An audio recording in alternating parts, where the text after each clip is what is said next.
Okay, so here we are at computer-aided drafting, also known as CAD. And we looked at some introductory videos in Activity 1. We're going to go on to Activity 2, and we're going to use a program called Sketchup. And what's kind of neat is Sketchup is now online. There's a link right here you can see that you're going to click on. It's going to take you right to Sketchup. Before, it used to be a program that was downloaded on computers. The fact that it's online means you can use it on Chromebooks, you can use it at home, and at least this version of it is pretty cool.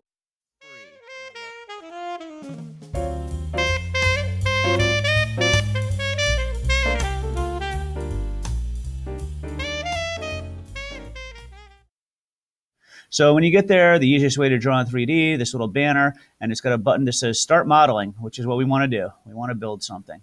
So you click on that. It's going to take a moment for it to boot up and allow you to draw things.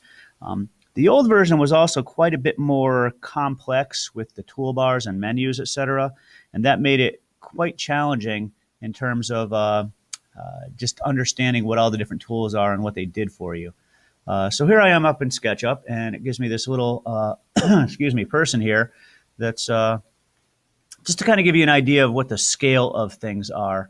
I'm going to draw a box around him, and you can see it highlighted him. And I just hit the delete button on my keyboard and made him go away. All right. So over here in the toolbars, you've got the pointer tool, which of course I was just using. This is an eraser. You've got a paint bucket we'll use later to fill things in with colors and textures. You got a pencil here that allows you to draw a line. Now, some of these also have these little side arrows here where I click on that, and this one lets me draw a straight line, and this one lets me draw a freehand, like a squiggly line. So if it has a little arrow on the side here, it means there's more going on. This is arcs, meaning drawing parts of a circle, and that's kind of neat if you want to do that accurately. These are shapes like squares and rectangles and circles. Looks like you got polygons too, which is pretty neat. This is called the push-pull button, and pushing and pulling means you can drag a flat shape that's 2D into 3D, and I'll be showing you that shortly. We don't have to worry about that so much. The move tool is nice, being able to move things around. There's a measurement tool here that allows you to put dimensions on things we might get to later. Walking, I think, changes your point of view. And this one here we're going to use quite a bit. This is the moving tool, just to move my drawing around and get to look at maybe the right side of my house and look at it straight on. I'd use one of these tools.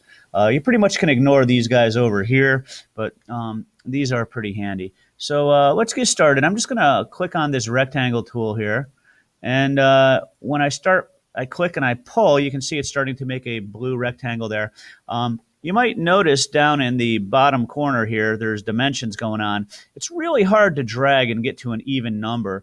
But once I start making this rectangle, no matter how big it is, I can immediately start using my keyboard to type in dimensions. So I'm going to type 12 foot, which is, of course, the apostrophe, and then 6 inches, which is the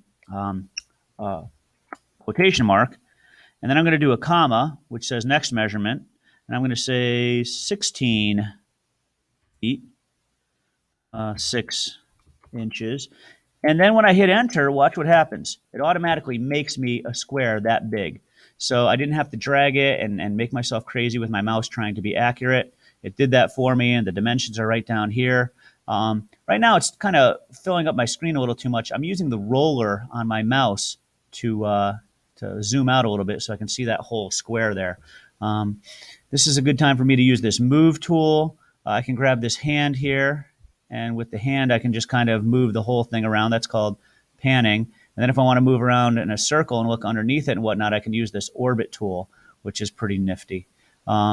So I want to look at it at kind of an angle like that. And I'm going to click on this push-pull tool that I talked about just a few minutes ago.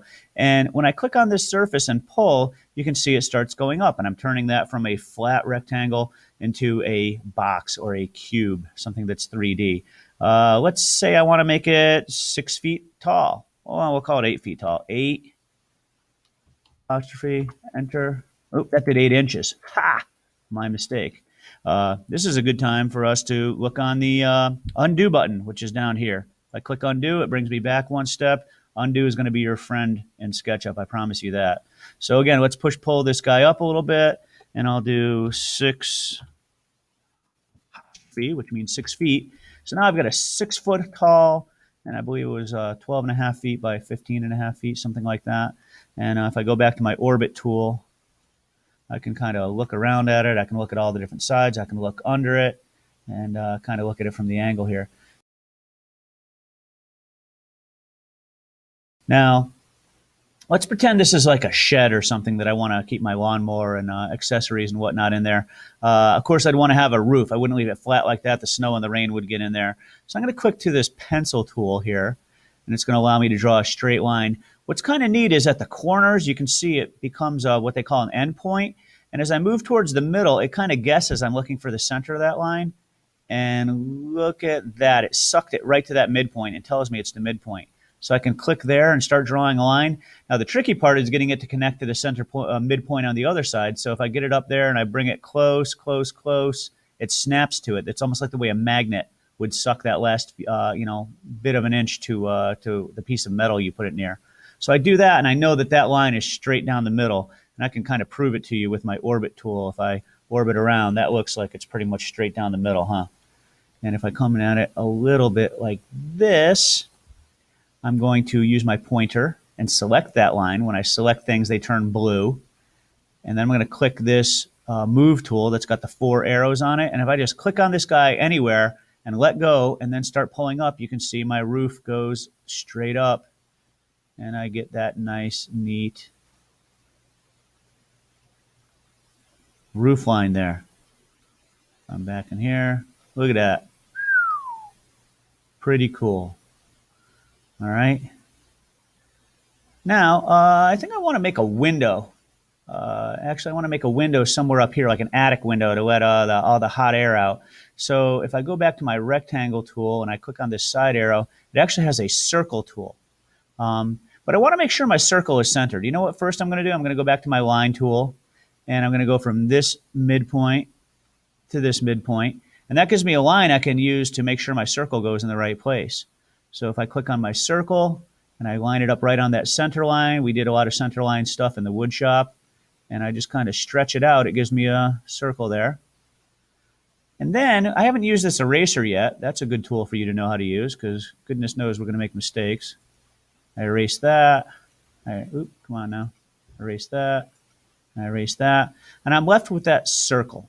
Okay, let's orbit a little bit and see if I can see it. Circle doesn't look too cool because it's flat and even with the face of that thing. I'm going to use my push and pull tool and scooch it back a little bit. And now when I orbit, you can see, oh, that's a little deep for a window.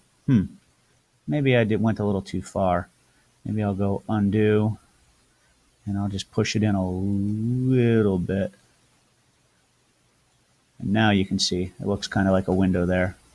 And I'll be able to put glass or something in that later. Of course, I need a door. So I'll go back to my shape tool here. Draw a rectangle. Draw a door maybe like that tall.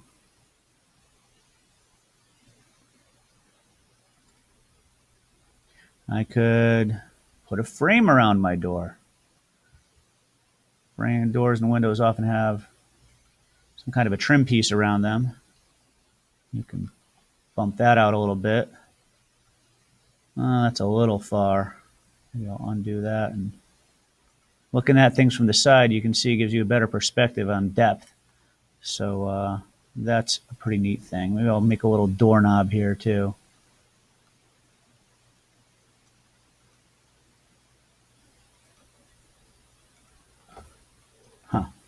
That didn't work out too well. You know, you're going to learn a lot just experimenting in SketchUp. So let's see, did that not select my circle tool?